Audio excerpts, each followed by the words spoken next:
ridiculous fondling cardboard.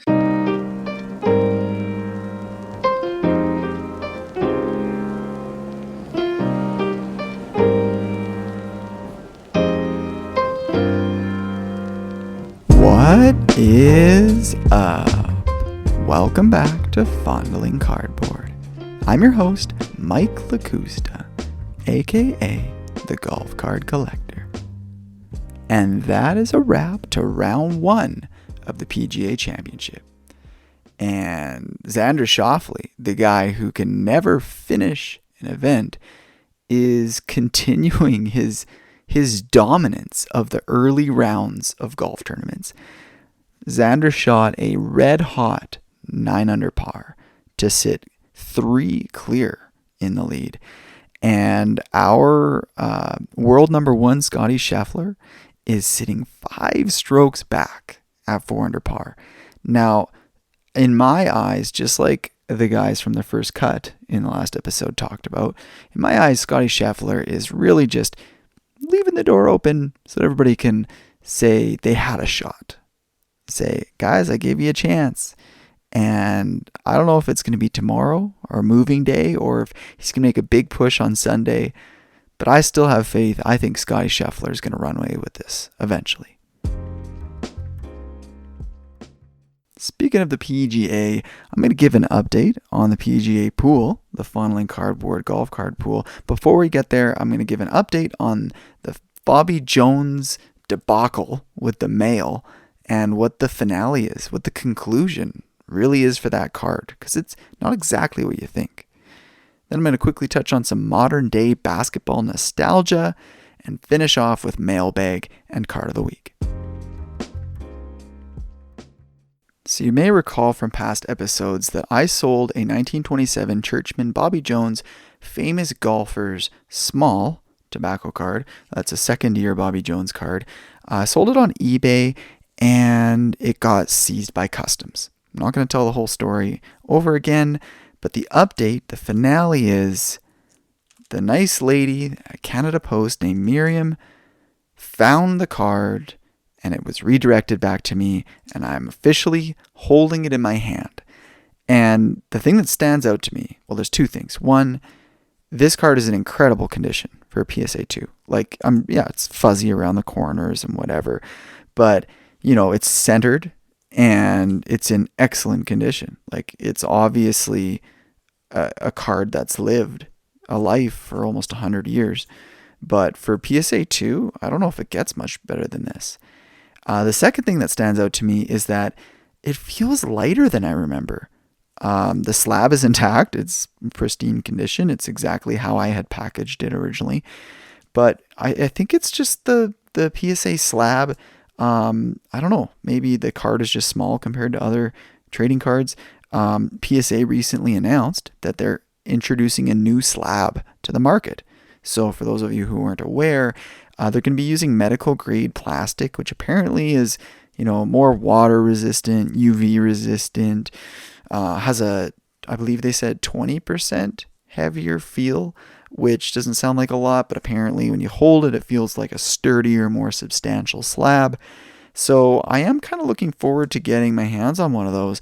And in fact, once they kind of announced that, and they also said as part of the announcement that they've actually been experimenting with it and kind of sprinkling it into some orders, because even though it's different material and there's going to be a slightly different, way that it's sealed so that it's not as easy to crack or whatever, they can still stack with your other PSA slabs in the same way that if you had old label PSA slabs, they can stack with your new ones.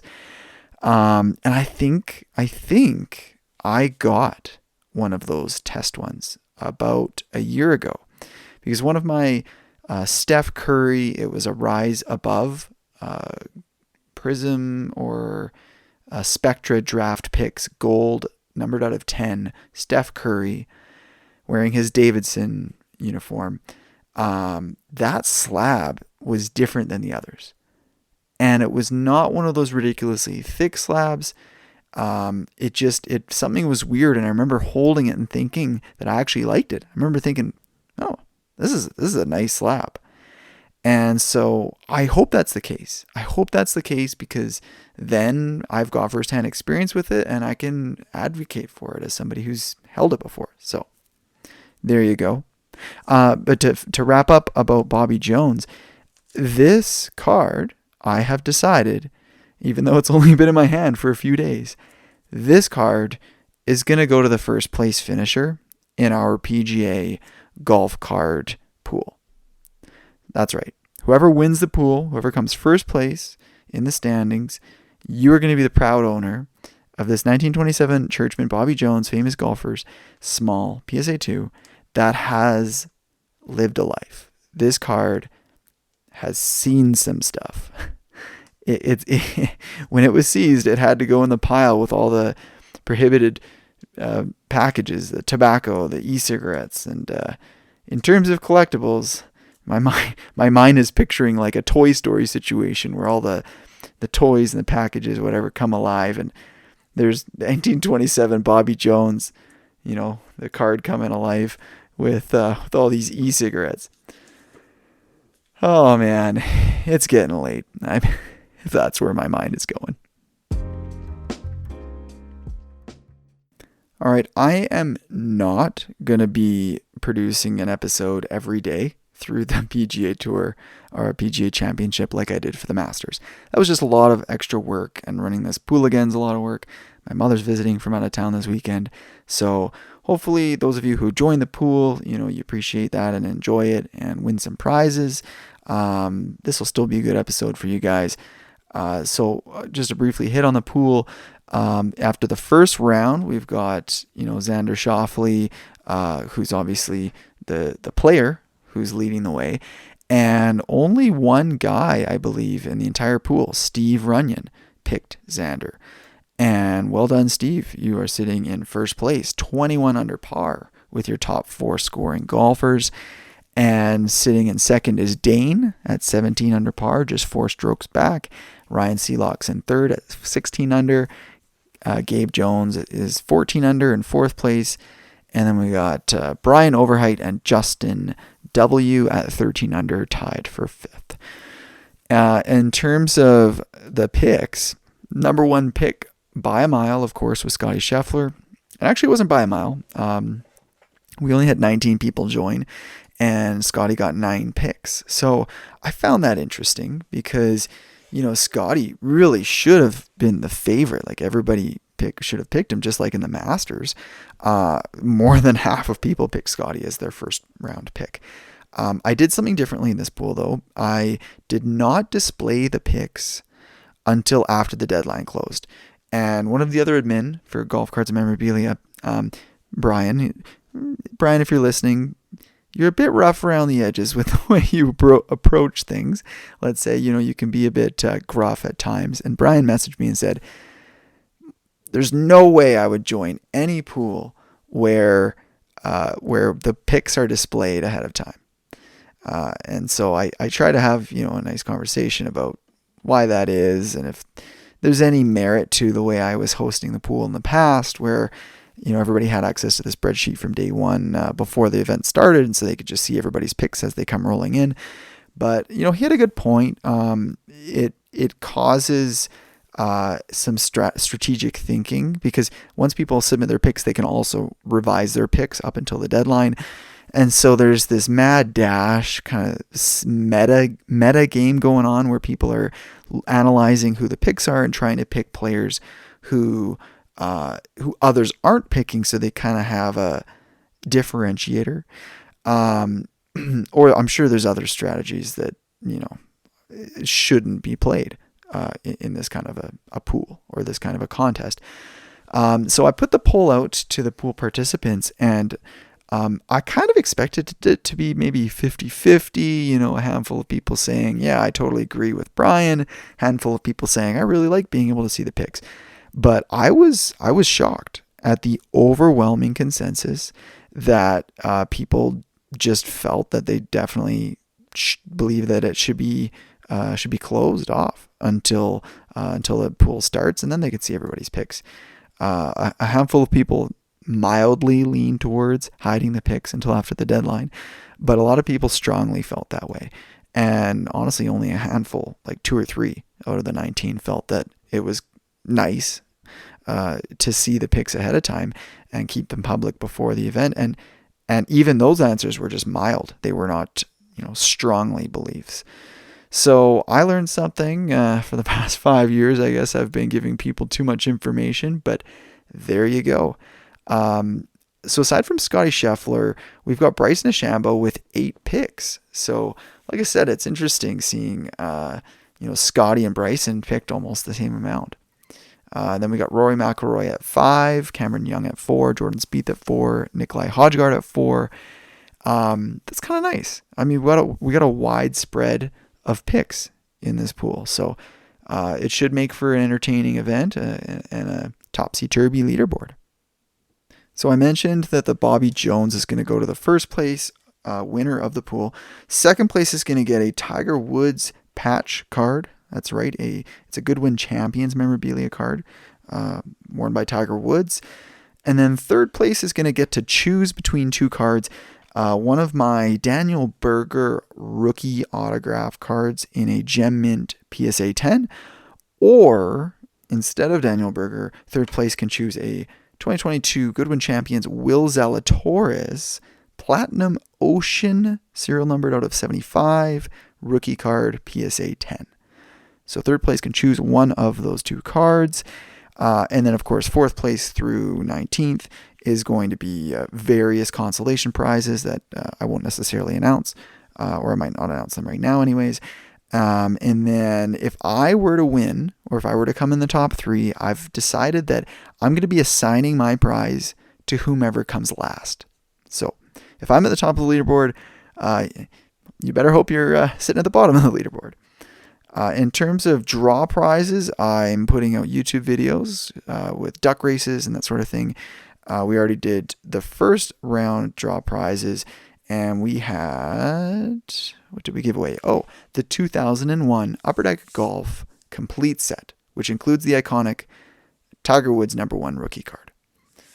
We also gave away a Paige Sporanic lenticular card from 2021 Goodwin Champions.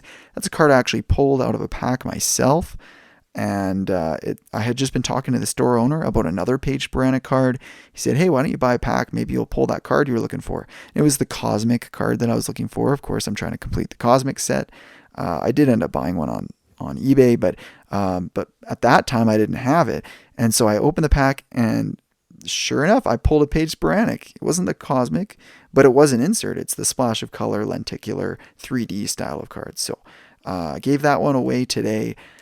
Tomorrow and on Saturday, after rounds 2 and 3, we'll be giving away more prizes, bigger and better prizes. So stay tuned. Keep an eye out for those YouTube videos on the Golf Cards and Memorabilia Facebook group and on my Instagram at the Golf Card Collector.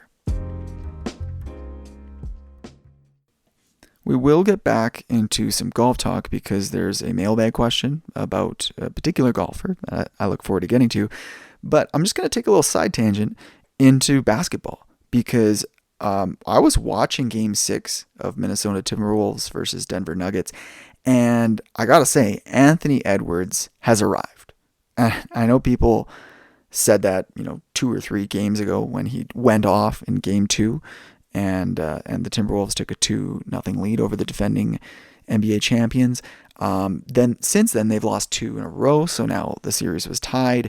But today, man, oh man, and it wasn't just Ant-Man who led the way, but he played a great game as always.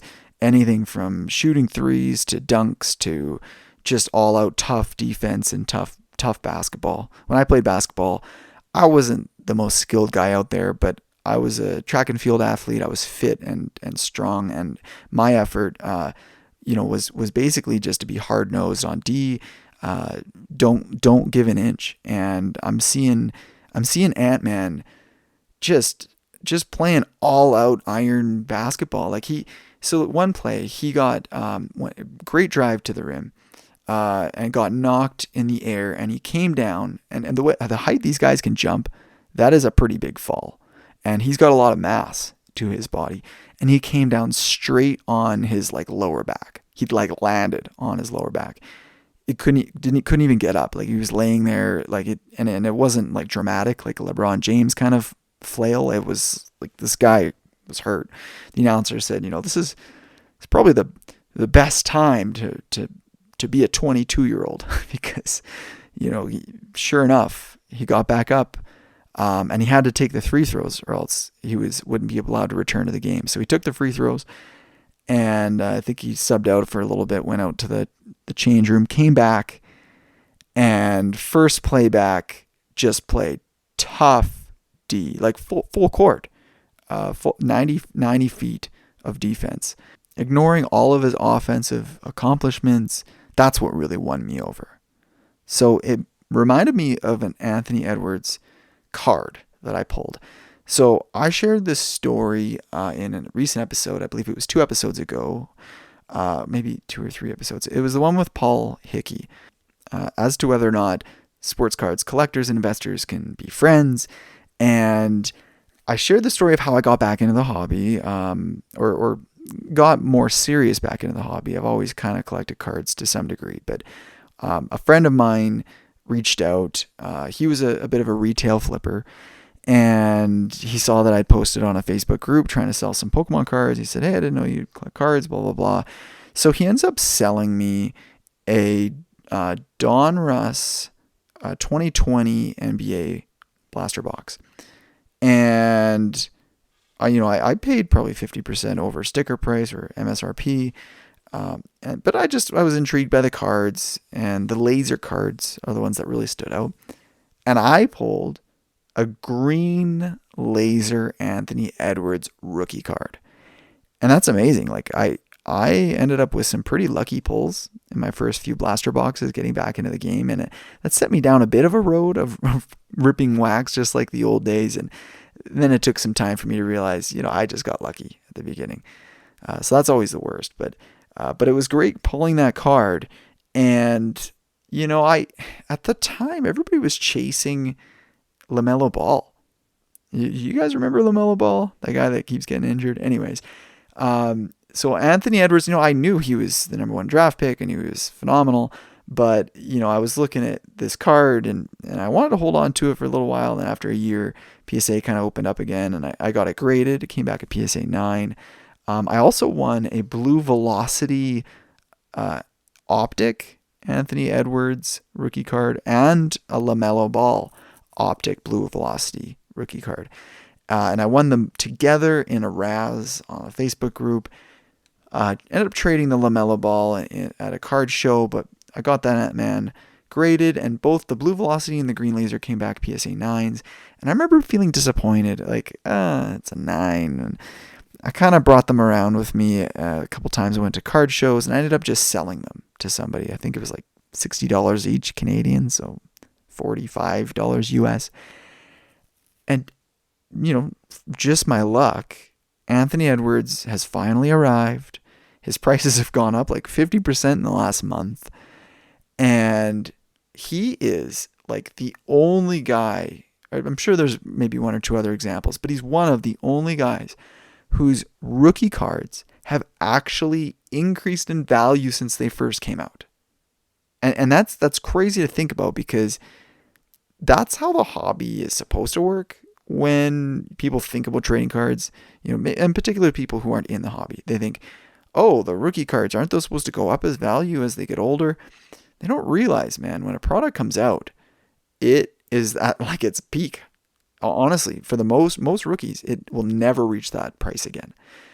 Even for stars, it will dwindle over time until it kind of reaches this trough, maybe 5-6 years into their career. And then it'll start kind of going up again as that product gets older and older and less available, and they start to build a bit of a legacy. But if you look at somebody like Kevin Durant, even his rookie cards are cheap as heck.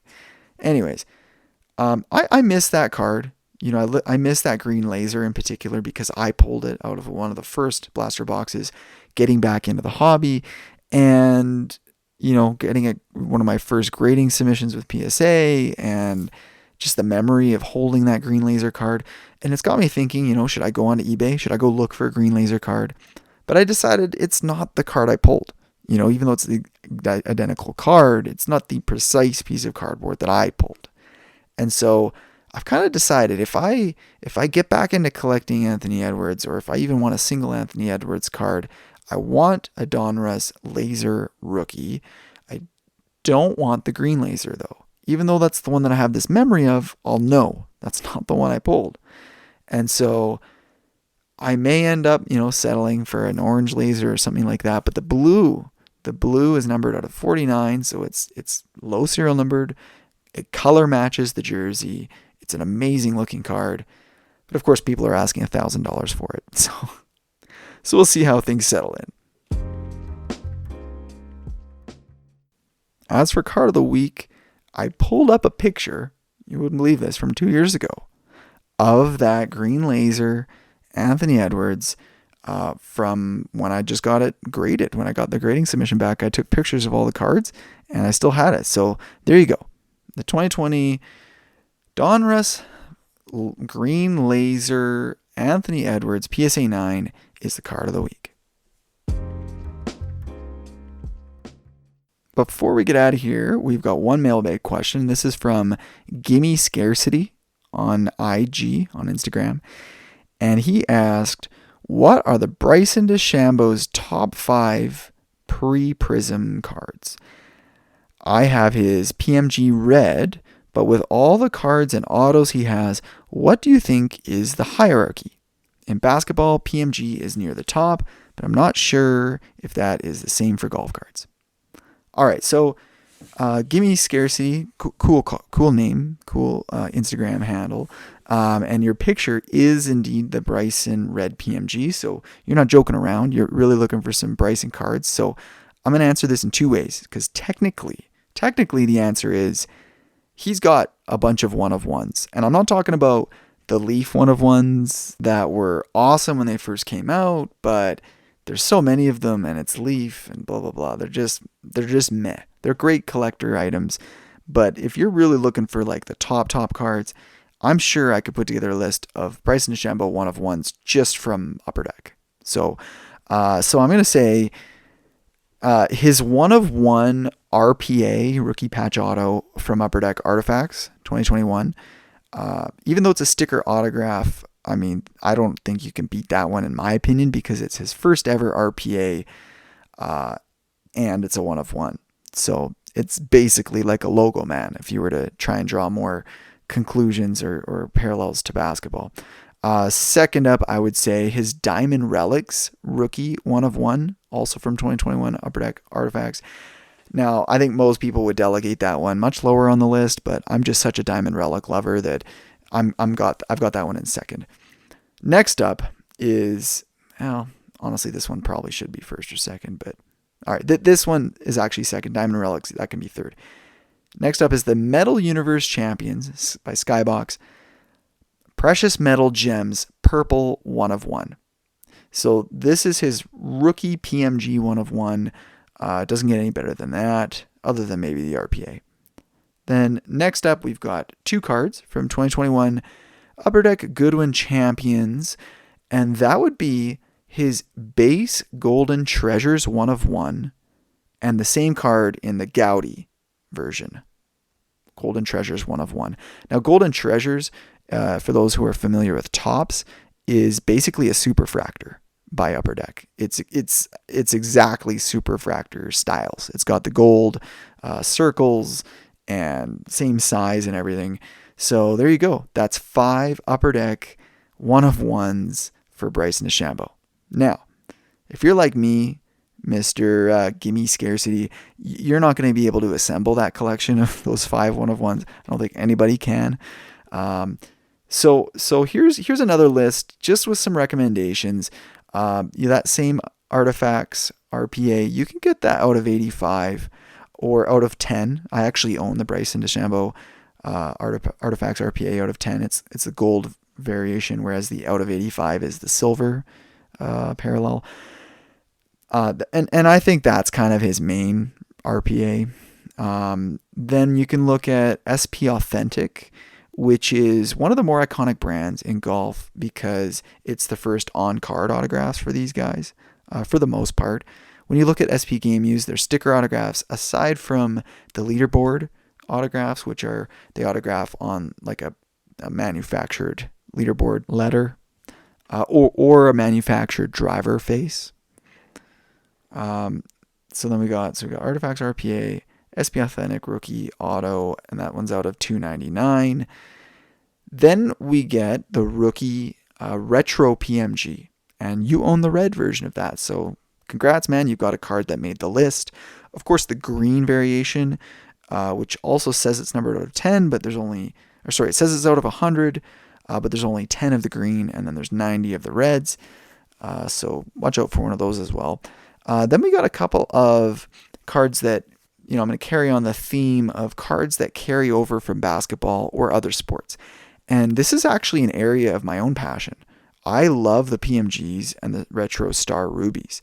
So I'm going to put the Retro Star Rubies up there for Bryson DeChambeau. And then lastly, number 5 would be the Jambalaya. Jambalayas are not for everyone. In fact, some people strongly dislike them.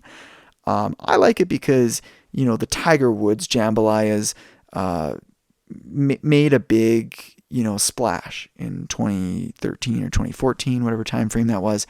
Before that, it was really like a LeBron James kind of thing. But there you go. And for those who don't like Jambalaya, here's a couple honorable mentions. We've got Diamond Relics, just the regular Diamond Relics out of 49, or there's a green parallel out of 5. And then from Goodwin Champions, there's I forget what the out of 10 is. It's like a green kind of turquoisey color. Let's just go with the serial number out of 23, and that's the purple Pulsar. So there you go. There's a bunch of Bryson cards to consider, not just for you, but for all you listeners as well. Thank you guys so much for tuning in every week. For those of you who are new, check out the Facebook group Golf Cards and Memorabilia. Connect with me on Instagram at The Golf Card Collector or at Fondling Cardboard for the podcast Instagram. And yeah, for those of you who are participating in the PGA pool, good luck. Look out for those YouTube videos for the draw prizes. And I will see you guys all again next week.